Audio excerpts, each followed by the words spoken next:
Hello, doctors. This is Dr. Bruni here, and I hope you are having a good day. I'm coming to you today live as we study. I'm going to share my screen very soon, but please let me know. Can you hear me clearly? And if yes, let me know where you are joining me from. I want us to make sure the voice is clear before we start the game. Can you hear me? If yes, let me know. Can you hear me? Can you hear me? Doctors, can you hear me? If yes, let me know. So just type yes, yes, yes. I can hear you clearly, Dr. Bruni. I can hear you clearly. Okay. So just let me know. Awesome. So I'm told that you can hear very, very well. And if at any point in time you think that the voice has changed or anything, please let me know. Okay. Kindly let me know. Sharing this link as well on my personal Facebook page. So if you are not in YouTube yet, you can just go to my personal Facebook page and also check it out. You know, it is not the usual thing that we do these classes on Monday evenings, but hey, this is MedCognito.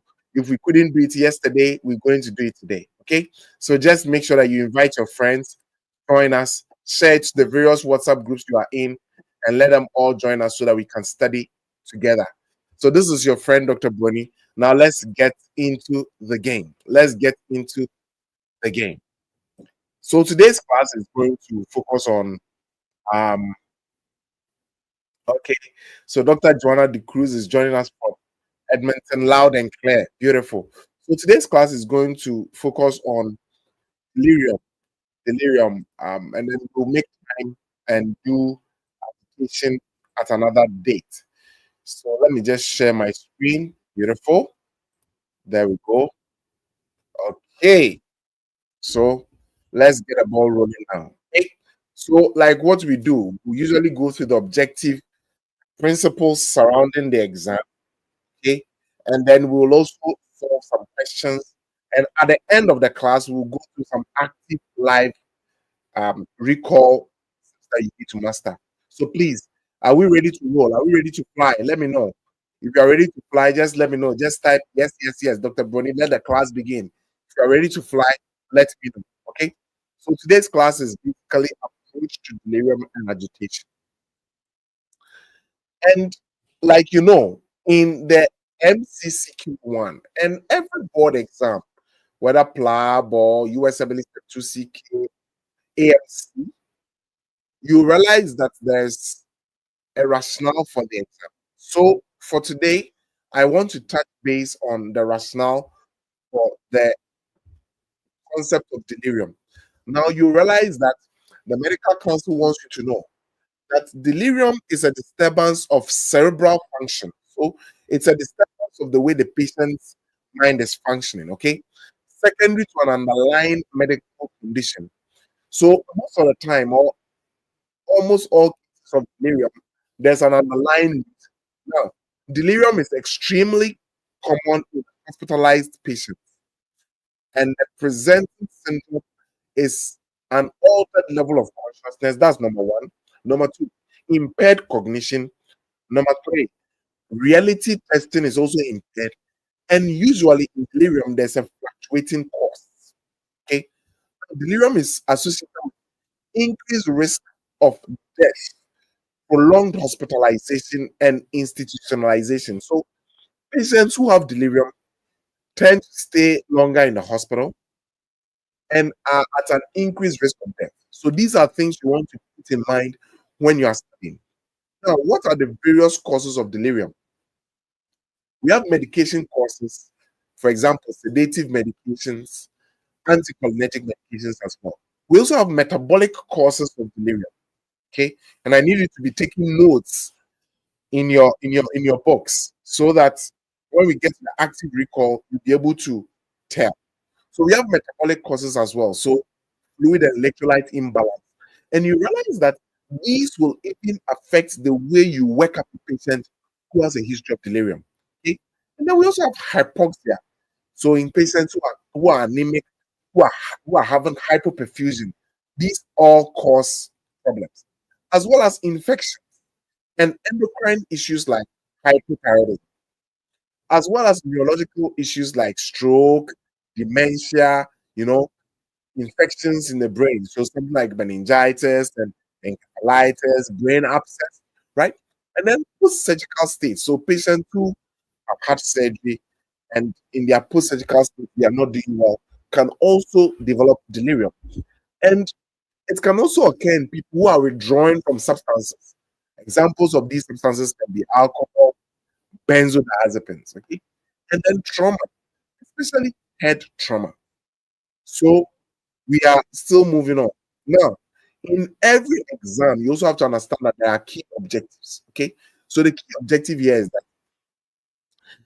when you have a patient with delirium, the candidate will recognize a syndrome. So you must be able to recognize what delirium is. You must be able to diagnose the causes of delirium, and you must be able to initiate an appropriate management plan for a patient with delirium. Now, particular attention should be paid to the urgent need of the condition. So while you are thinking about delirium, what you should also focus on is to understand that delirium is a clinical emergency. You must attend to it quickly because of its detrimental effect if it is not handled properly. Okay. Now, the enabling objectives. Giving a patient with delirium a candidate will, number one, list and interpret critical clinical findings, including those which are derived from identification of susceptibility factors for delirium. So, in your exam preparation, you have to know, okay, what are the things which predispose patients to delirium? It could be the age, it could be alcohol use disorder, it could be dementia as well. Number two, the use of appropriate diagnostic clinical tools. And what are some of these diagnostic clinical tools? Mini mental status exam. Okay, mini mental status exam. Number three, a comprehensive history. So you must know how to take a history of a patient with delirium. If, for example, the patient was hospitalized or the patient went through surgery, when was the surgery done? What kind of surgery was done? You must know all these things, and you must also be able to pick up collateral history from the patient's family and caregivers. The reason is because you want to find out the patient's baseline, okay? And an appropriate physical examination aimed at eliciting the cause of delirium.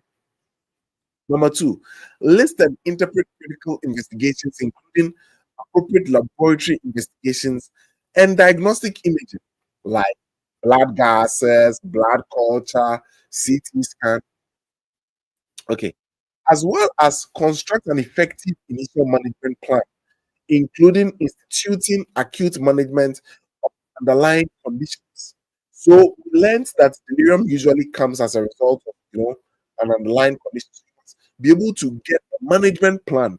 So if the delirium is as a result of this particular condition, you must know how to manage it. If it's as a result of this other condition, you must know how to manage it as well. Okay, and ensuring appropriate treatment of agitation and sleep disturbance, as well as managing the environment of the patient to assist in reorientation and settling, because that's something critical you must also do for patients with delirium. Okay, and then seeking clarification of proxy decision making while the patient is incapacitated, because with a patient who is delirious, that patient obviously cannot make decisions for themselves, and so this is when you have to ask yourself, who is a substitute decision maker in all this? Okay, who is a healthcare proxy? So for today, I want us to really focus on delirium. And like we do in MedCognito, we're going to start with some questions. So I'm going to read the first question for us to review. The question says that a 72-year-old woman is admitted to the hospital after falling at home. Now, over the past 24 hours, her family has noticed she has become confused and unable to concentrate. She appears drowsy but easily startled with fluctuating levels of awareness throughout the day.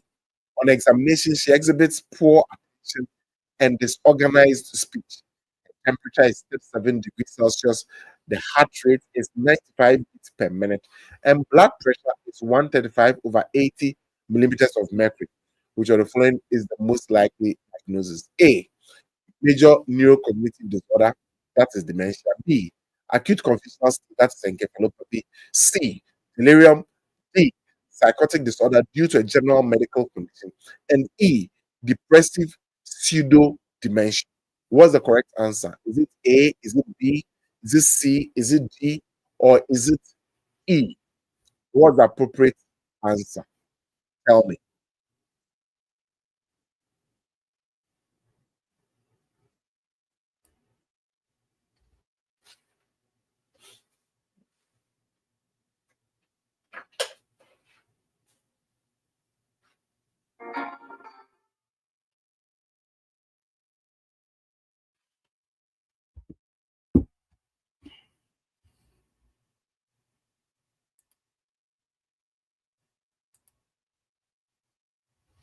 Okay. So I see a lot of you going for C. C, and it looks like C is what is carrying the day. And the correct answer is C, right? So you have to ask yourself, dementia. How do you separate dementia from delirium? You realize that dementia develops over months to years. And usually in dementia, it does not have a fluctuating course. Okay. So the dementia usually occurs over months to years. And it does not have a fluctuating course or an acute onset as we are seeing in this particular case. What about acute confusional state? That's also not correct. Because even though acute confusional state may overlap with delirium, the fluctuating nature is what draws particular attention to delirium. Okay, so delirium is our correct answer. So you have to understand from the summary that delirium is characterized by an acute disturbance in the patient's attention and cognition. And usually, so that is number one. It's an acute situation. Number two, it also fluctuates during the day, and it is usually commonly triggered by a medical condition or medication. Then you need to know how to identify this as quickly as possible if you want to ace your medical bill. Let's go to the next question. So you have a 65-year-old man with a history of diabetes brought to the emergency department by his family. Now, the family reports that he became confused and agitated this morning.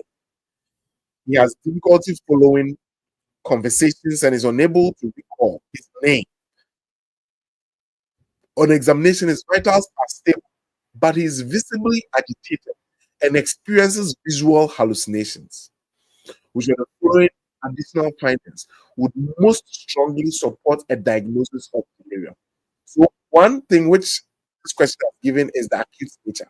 So, A, gradual onset of symptoms over the past year.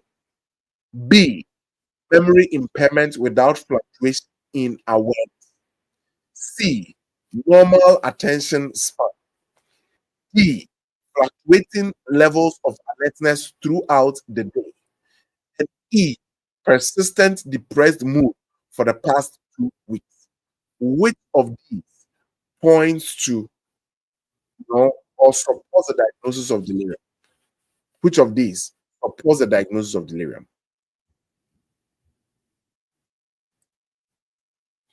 Which of these supports the diagnosis of delirium? Is it A? Is it B? Is it C? Or is it D?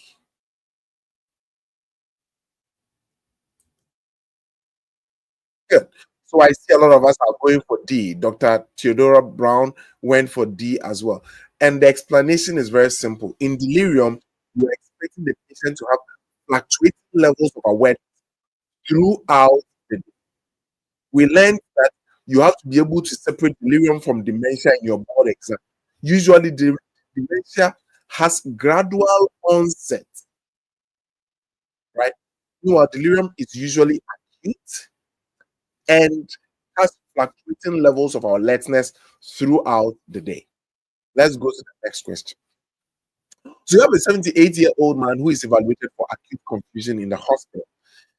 He was admitted at 48 hours ago for pneumonia and he has becoming he has become increasingly disoriented with agitation and fragmented speech. His physical exam reveals tachycardia and mild dehydration. What's the next best step in management? A. Start haloperidol to manage the agitation. B. Perform a comprehensive review of medication. C. Initiate cognitive behavioral therapy. D. Begin benzodiazepines to calm the patient. And E. Schedule a head CT scan to rule out structural leaks. What is the next best step in management? What is the next best step in management? Are you going for A? Are you going for B? Are you going to go for C, D, or E? What is the next best step in management?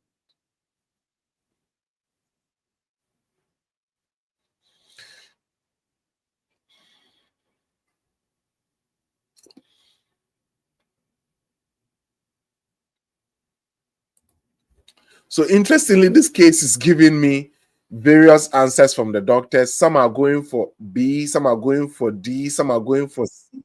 So it's like a class is split. What do you do in this case? The answer will be B.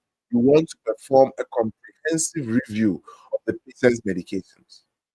Okay? You realize that why are you going to be careful about haloperidol? It is incorrect because even though you use it for severe agitation, identifying reversible causes like medication interactions is a priority. Why is cognitive behavioral therapy incorrect? Because it is not the first line approach for acute delirium. So you need to know these things. Why don't we give benzodiazepines in acute delirium? We don't give it because they can exacerbate delirium. Benzodiazepines can make delirium worse. The case of delirium where you want to use benzodiazepines is when a patient has delirium as a result of alcohol withdrawal syndrome. Okay. Now, what about getting a CT scan? You realize that neuroimaging, getting the CT, is not a first line unless the patient has focal neurologic deficit or the patient has trauma.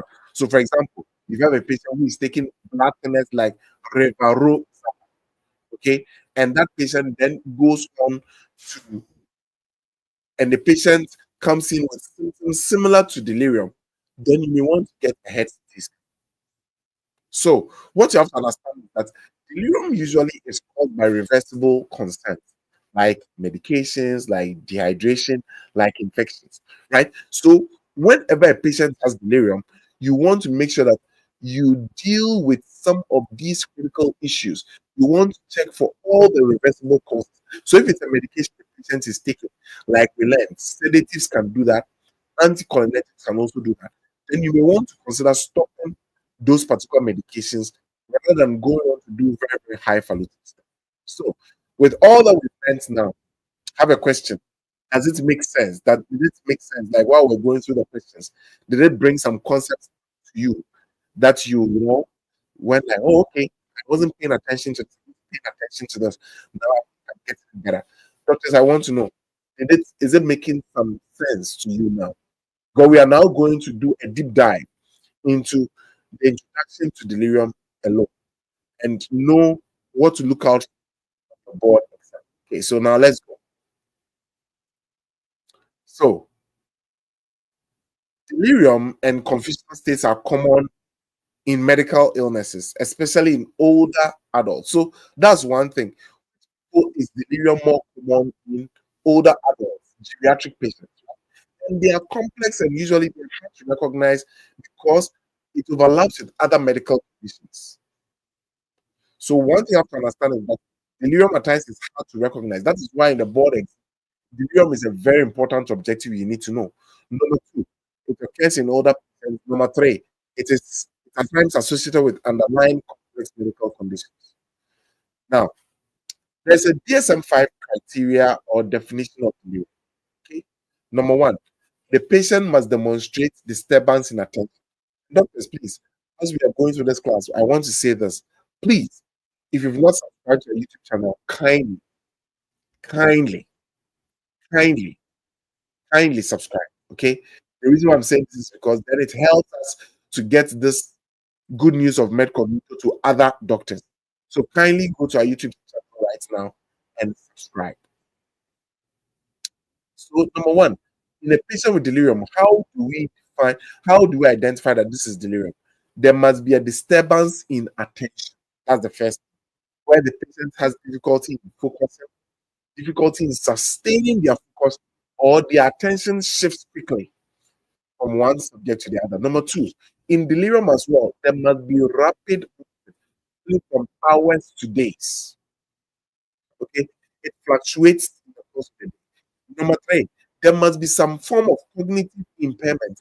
So there can be memory impairment, there can be disorientation, there can be perception issues. Number four, it must not be explained by other disorders. So it must not be due to pre-existing or severe arousal states like coma. And number five, there must be evidence of medical cause. So it must be linked to medical conditions, or maybe a substance use, or a substance withdrawal, or a medication, for example, sedatives and antibiotics.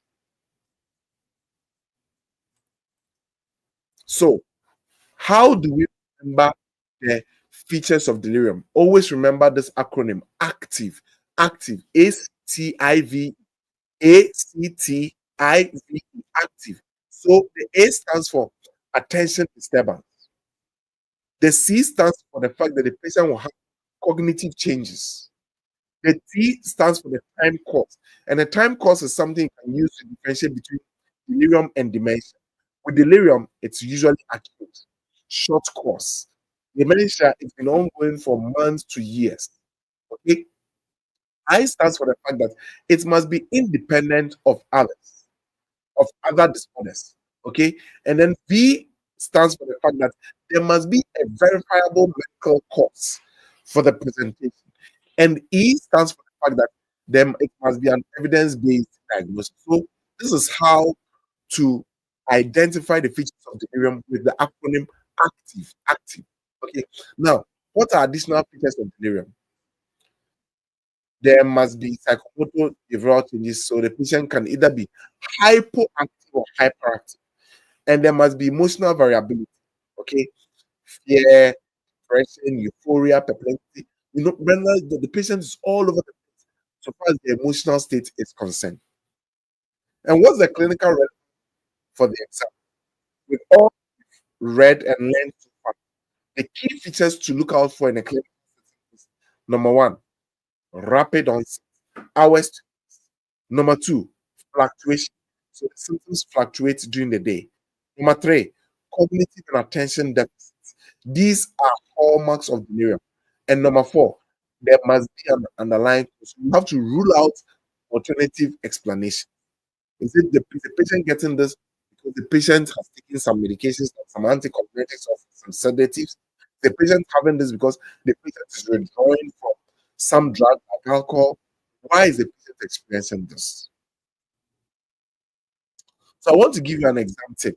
So whether you're in the Q1, whatever exam you are in case scenarios, I want you to pay attention to how the case is presented so far as timing is concerned. Is it a sudden change in the patient's mental status? And you also want to check, um,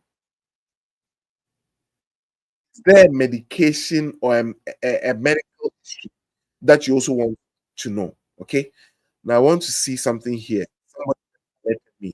And I want to pay attention to it. Let me just check the audio to make sure everything is good. Doctors, please, is my voice clear? Is it still very clear? Is breaking? Let me know. Is it breaking or it is clear? I want to know before we move on to the thing. Is my voice breaking or it is clear?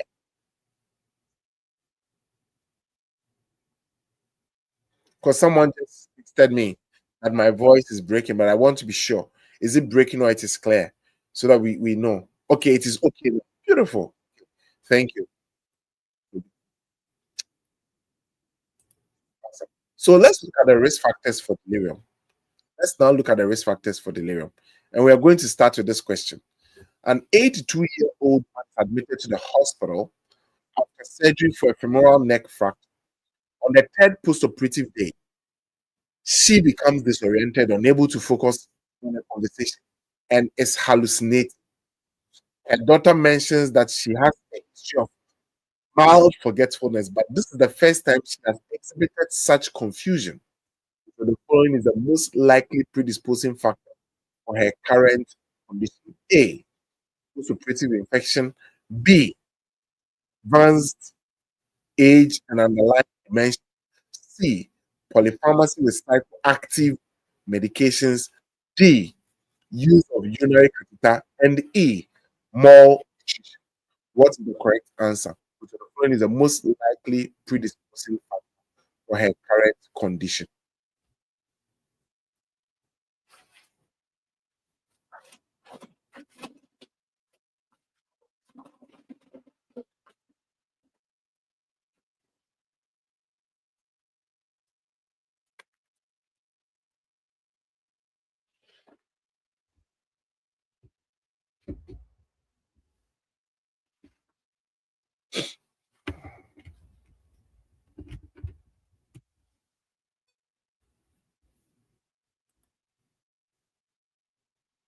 So I see a lot of us are going for A, but the answer is B, right?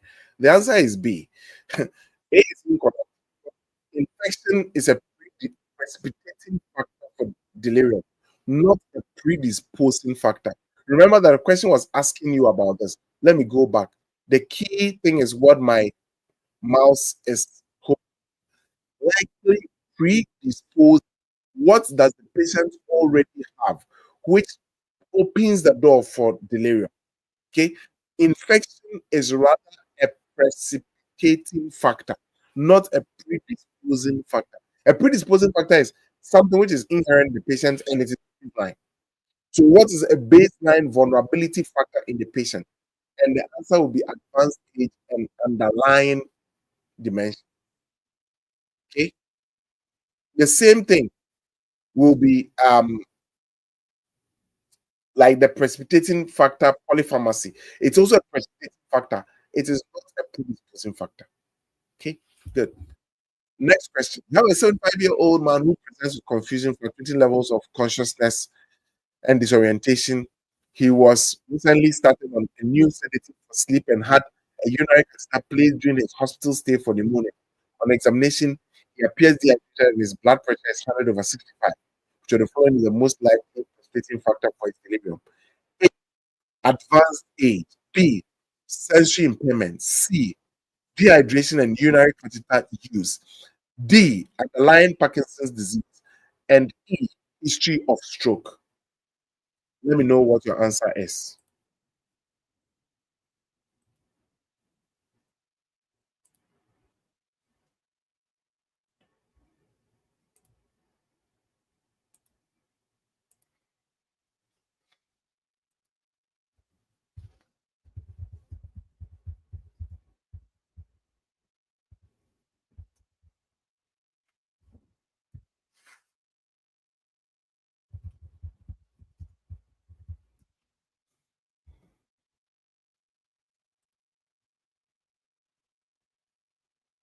Okay, so now I see that a lot of people are going away from the predisposing factor to now the precipitating factor.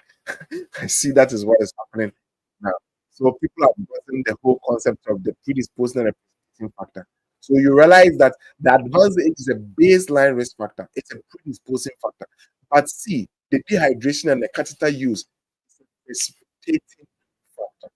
Okay. Mhm. So next question is, you have a 79-year-old man with mild dementia. He's brought to the emergency department after his family notices sudden confusion and agitation. He's been recovering from recent hospitalization for urinary tract infection and has a history of using multiple medications, including sedatives. On examination, he's restless and unable to follow instructions. What is the next best step? Next best step in managing this patient's condition. What is the next best step in managing this patient's condition? A, administer antipsychotic medication to control agitation.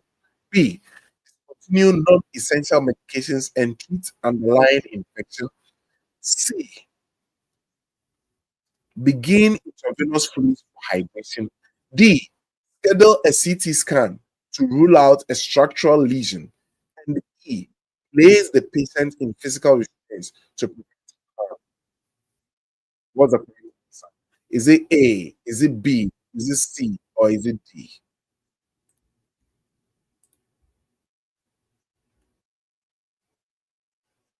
Is it A? Is it B? Is it C? Or is it D?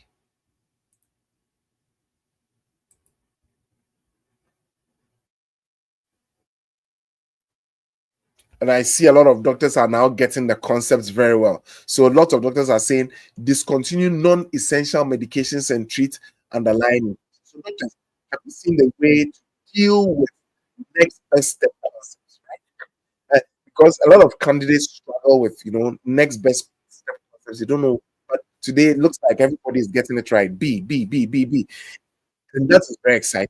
I'm very happy about it. Okay. So now let's do a deep dive into the risk factors and precipitating factors for delirium. So you have to understand something that delirium arises from a combination of baseline vulnerability and precipitating factors. Okay. Now there can be underlying diseases.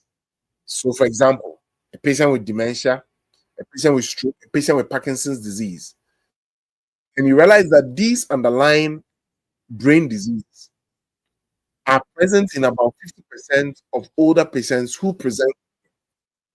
Now, in patients with dementia, delirium can range from 22% to 89% in prevalence. Okay, so one of the predisposing factors which can lead to delirium is dementia, but dementia is totally different from number two, advanced age. Number three, sorry, advanced age.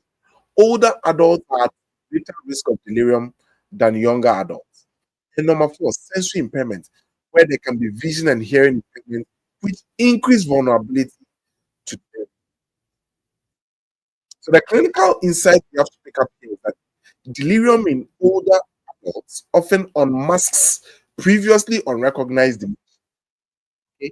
Remember that dementia is very different from delirium. Dementia usually has a prolonged period. It's been going on for months. Delirium has a short onset of duration, just a couple of hours to days. Delirium is fluctuating. Dementia, not so much. Okay. Good.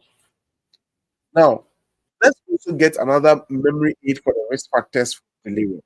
So, remember that we're looking at the features of delirium and we brought up an acronym called ACTIVE. Now, let's use this acronym BRAIN MAPS. BRAIN MAPS. BRAIN MAPS. And look at what Dr. Joanna is saying. She's saying that underlying and precipitating factors have become clear. Beautiful. Underlying and precipitating factors has now become clear. So you must be able to pick that up very easily in your board exam. So now let's look at the risk factors. How do you remember it? Brain maps. So B stands for diseases like dementia, like stroke, like Parkinson's disease. R stands for restraint use, like mobility. Okay. A stands for the fact that the patient has advanced age. Then I stands for infections, various infections. And then N stands for nutrition. So if a patient is malnourished or has dehydration. And then M stands for medications, polypharmacy, especially psychoactive drugs, as well as A stands for acute medical conditions. So if the patient just had a fracture or surgery, okay. And then P stands for physical impairment, if there's sensory loss. And then S will go with surgery. So where a patient develops post-operative delirium risk. Okay. So brain maps. Meanwhile, active helps us to remember the clinical features of delirium. Now, let's look at the precipitating factors. So polypharmacy, especially psychoactive drugs. We also mentioned one other class of who can remind me in the comment section. Who can remind we talked about sedatives and another class of medication. Please, who can remind me in the comment section when it comes to precipitating factors? in when we're reading the objectives of the class, we realized that the medical council stated two classes of medications which can lead to delirium. I've mentioned one, sedatives. Which other class of medication did I mention? Who can help me? Which other class of medication? Beautiful, beautiful, beautiful. And that is the correct answer. Anticholinergic medications. Anticholinergics. What about medical issues? Issues like infections, dehydration, malnutrition, immobility, and use of bladder catheters. These are also precipitating factors. Okay. And then associated factors like the patients in the hospital, patients with restrained use, prolonged immobility, and sensory deprivation in hospitals. So always remember that in post-operative patients, especially patients with femoral neck fractures, please write that down. Femoral neck fractures. They are at high risk of developing delirium. Femoral neck fracture patients, they are at high risk of developing delirium. So memory aid for the precipitating factors, think about drugs fit. Drugs fit. So the drugs, psychoactive drugs, anticholinergics, sedatives. Okay. The R stands for restraint use. They use that to patients who have gotten urinary catheters. Okay. Then the G stands for general infection. It could be a pneumonia, it could be a bladder infection. The S stands for surgery. So, like femoral neck fracture. So, if I ask you which orthopedic surgery is usually associated with more risk of delirium, think about it. It is femoral neck fractures. And then F stands for fluid imbalance, okay, especially in cases of dehydration. And I stands for immobility and immobile patients. And T stands for total malnutrition, okay, malnutrition. Now, what's the practical application for of all this information in your MCQ1 exam?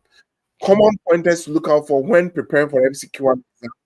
All patients to stay who have had surgery or who have had an infection, and patients who are also on multiple medications or with impaired sensory function. Okay, now, so always remember the risk factors or predisposing factors are the brain maps. The precipitating factors is when we use the acronym drugs. So the predisposing factors or the risk factors are the brain maps, and the precipitating factors are the drugs effects. So what I want you to pay attention to detail. Okay, we are doctors and we pay attention to details. So now let's go deeper into the drugs and the toxins that can cause delirium. We talked about sedatives and anticholinergics, but I'm adding more: opioids, sedative hypnotics, antipsychotics, lithium, skeletal muscle relaxers, okay, polypharmacy, and then non-prescription medications like antihistamines. These can also lead to delirium.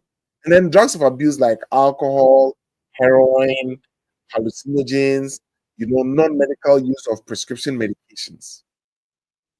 And then patients who are already in a withdrawal state, like alcohol withdrawal, benzodiazepine withdrawal. And then side effects of medications like elevated levels of ammonia from valproic acid, confusion from patients who are taking quinolones, and then patients who are even going through serotonin syndrome. And poisons like atypical alcohols like ethylene glycol, methanol, and inhaled toxins like carbon monoxide, cyanide, hydrogen sulfide. Okay, and plant derived stuff like salvia and Jimson weed. These are all drugs and toxins that can lead to delirium. Now, what about infections that can lead to delirium? The common infections can be sepsis and systemic infections, and fever-related infections and delirium is also very common. Now, let's go to metabolic issues with delirium, like sodium imbalance. It could be hyponatremia, that is low, or hypernatremia. It could be hypocalcemia, hypercalcemia. It could be hypocalcemia, or hypermagnesemia. Okay, even abnormalities in phosphate levels as well. And then endocrine issues like thyroid disease, parathyroid disease, pancreas disease, pituitary disease, adrenal disease. And if you also have a patient who has elevated uh, carbon dioxide levels, that is hypercapnia, and you also have patients who have either elevated glucose levels, that is hyperglycemia or hypoglycemia, and then as well as hyperosmolar or hypoosmolar states. So you realize that delirium can occur when issues go up, or issues come down. And hypoxemia as well as inborn errors of metabolism like diphtheria, like Wilson's disease. Okay, and then nutritional states like encephalopathy, vitamin B12 deficiency, folate deficiency, niacin deficiency. All these can be metabolic derangements which can lead to. What about brain disorders? Brain disorders can lead to delirium. CNS infections like encephalitis, meningitis, brain abscess, epidural abscess. Patients who are going through epileptic seizures, especially non-convulsive status, as well as patients who have head injury and hypertensive encephalopathy, and some psychiatric disorders. Okay. And then there can also be systemic and organ failures that can lead to delirium. So heart failure. If you go to hematologic issues like thrombocytosis, hypereosinophilia, okay, leukemic cell crisis, and polycythemia, and even patients who develop liver failure. So acute liver failure, chronic liver failure, it leads to elevated ammonia levels in the blood. It crosses the blood-brain barrier and then can lead to, hepatic encephalopathy, and that can precipitate delirium. And pulmonary disease, including high levels of carbon dioxide and low levels of oxygen, that is hypoxia, and patients who have renal, acute and chronic renal failure. And then we also have physical disorders that can lead to delirium. So burns, electrocution, hypothermia, elevated temperatures, hypothermia, very low temperatures, okay, where the systemic inflammatory response syndrome, head injury, and fatima. So I'm going to give you an assignment. Number one, and I want you to write the answers in the comment section on YouTube so that I'll come back and look at the answers you provide. How are you going to evaluate a patient with delirium? That's the first assignment to give you. Number two, if you have a patient with delirium, how are you going to investigate that patient? Number three, differential diagnosis for a patient with delirium. And this one, I'll also want to see drop the table or in the comment section on write the difference between delirium and dementia, and then management of the patient with delirium. And please send the comments, put the answers in the comment section under this YouTube video. So as soon as the class is done, kindly make sure you deal with these assignments because this is very, very, very, very important. Okay, see it so you can generate a conversation in YouTube comment section. So please, make sure you take a screenshot of this and then just deal with this so that we can really, really delve into it. So now we're going to do active recall on the concepts we've done in the class so far. Remember that active recall basically tests your knowledge so you can be able to reflect on it more. Active recall.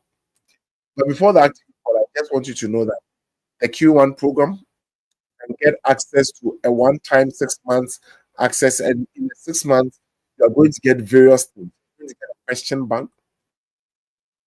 You're going to get your med bullet, which is 1,000 topics reviewed in a quick format for you to use to prepare for the exam. You're also going to get your med drill. Every week as well, we are going to conduct 2 live classes for you.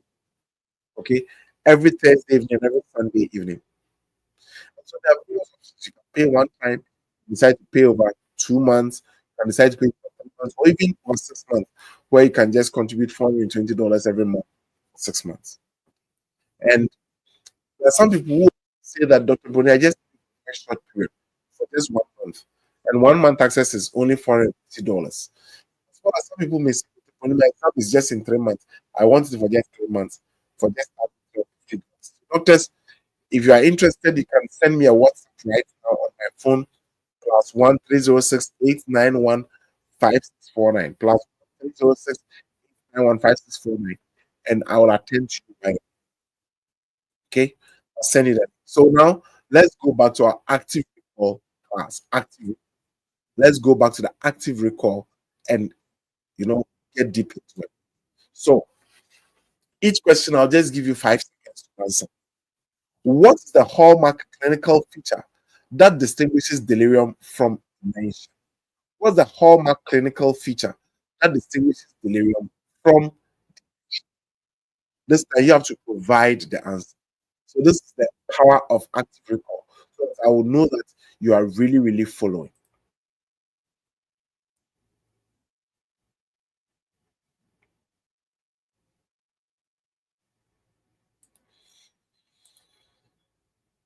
Doctors, I'm waiting for your answer. What is the hallmark clinical feature that distinguishes delirium from dementia? Beautiful, beautiful, fluctuating level of consciousness. That is it. Fluctuating levels of attention, consciousness over a short period of time. So it is acute and usually it fluctuates. Fluctuating levels. Okay. Next question. Doctor, please type fast. That is why I prefer that you join this class with your laptop. Okay. What is the typical onset timeline of delirium? What is the typical onset timeline of delirium? What's the typical onset timeline of delirium? 10 seconds. 1, 2, 3, 4, 5, 6, 7, 8, 9, 10. Beautiful. I've seen the answer. A lot of doctors are going for hours today. So if you say it's acute, that's also correct. Okay. So hours today. Beautiful. Next one. What are the DSM-5 diagnostic criteria for delirium? What are the DSM-5 diagnostic criteria for delirium? 10 seconds.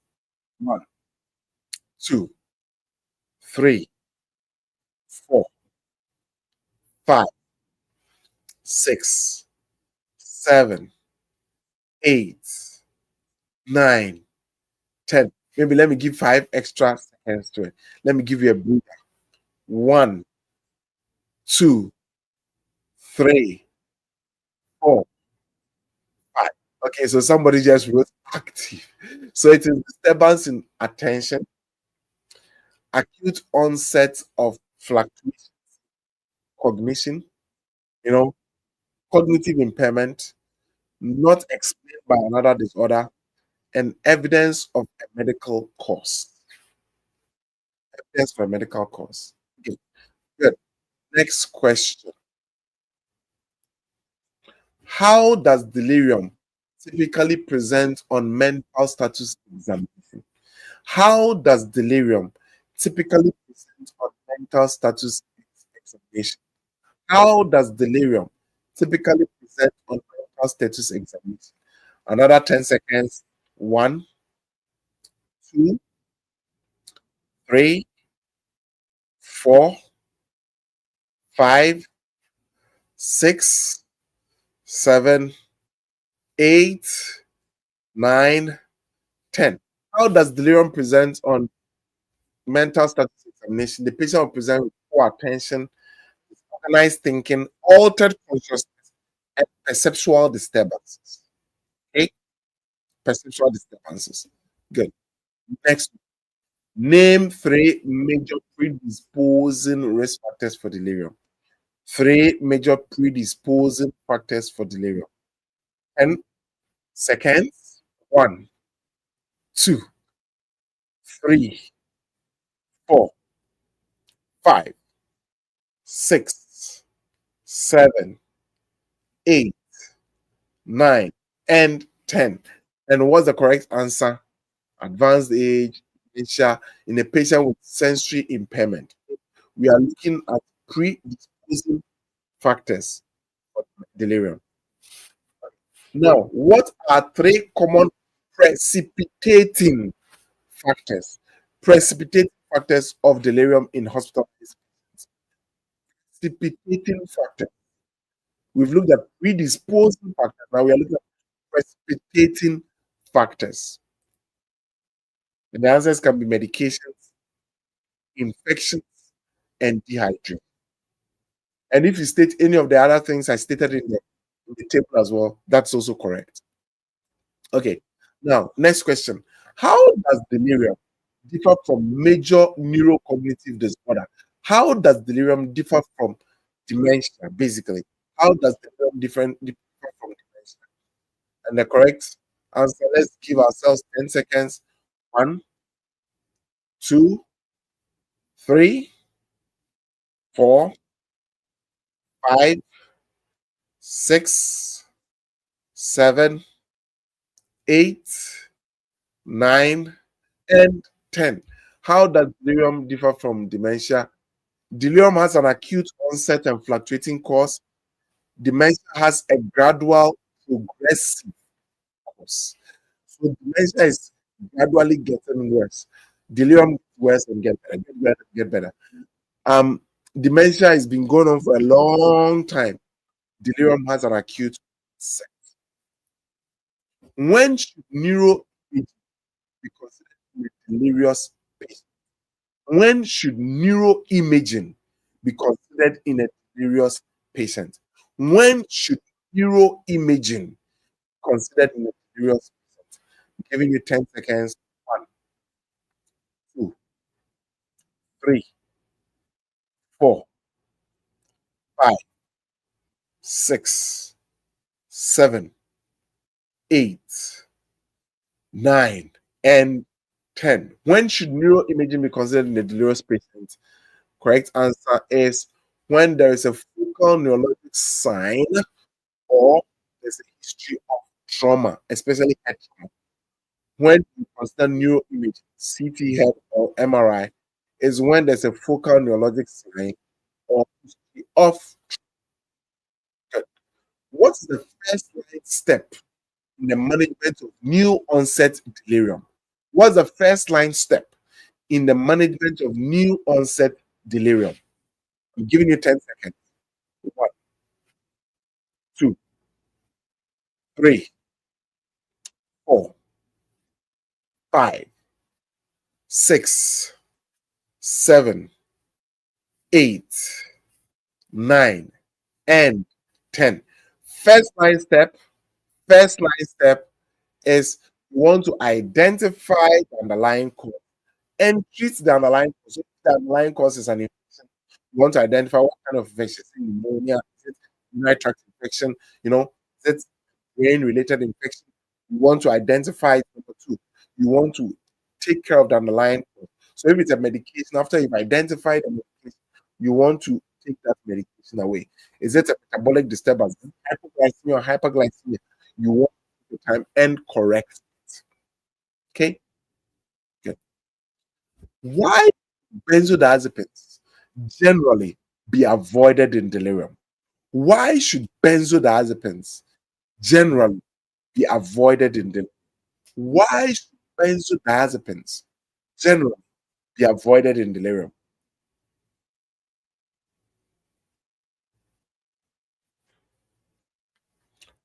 Let's give ourselves 10 seconds. 1, 2, 3, 4, 5, 6, 7, 8, 9, and 10. Beautiful. And I see a lot of doctors are saying it exacerbates or it makes it worse.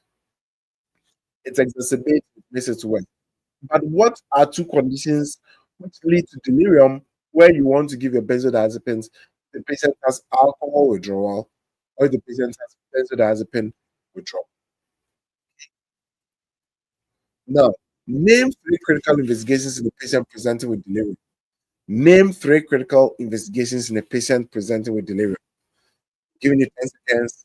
1, 2, 3, 4, 5, 6, 7, 8, 9, and 10. Critical investigations you want to request. You can do your blood cultures, you can do your electrical panel, you can do infection screens, which is urinalysis, you can do all that. Now, why is early recognition of delirium important?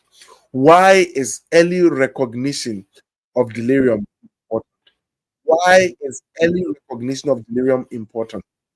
Tell me, why is it important? Let's give ourselves 10 seconds.